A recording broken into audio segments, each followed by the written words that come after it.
நம்ம திருவள்ளூர் மாவட்ட செய்திகள். திருத்தணி அடுத்த கேஜி கண்டிகையில் டிப்பர் லாரி அரசு பேருந்து மீது மோதி விபத்து. ஆர்கேபேட்டையில் இருந்து திருத்தணி நோக்கி வந்து கொண்டிருந்த அரசு பேருந்து மீது திருத்தணியிலிருந்து சோளிங்கர் நோக்கி சென்று கொண்டிருந்த டிப்பர் லாரி எதிர்பாராத விதமாக நேருக்கு நேர் மோதியதால் சாலை விபத்து ஏற்பட்டது. பேருந்தில் பயணித்த 4 பேர் சம்பவ இடத்திலேயே உயிரிழந்தார்கள்.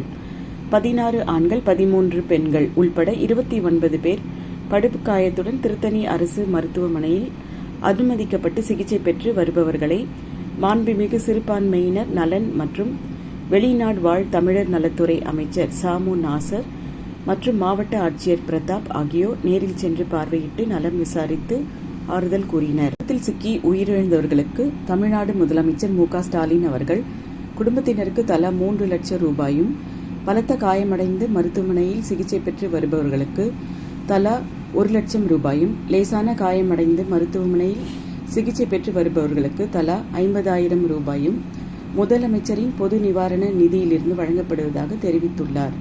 செய்தியாளர் மாறன்.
இது போன்ற செய்திகளை காண எங்கள் சேனலை லைக் பண்ணுங்க, ஷேர் பண்ணுங்க, சப்ஸ்கிரைப் பண்ணுங்க.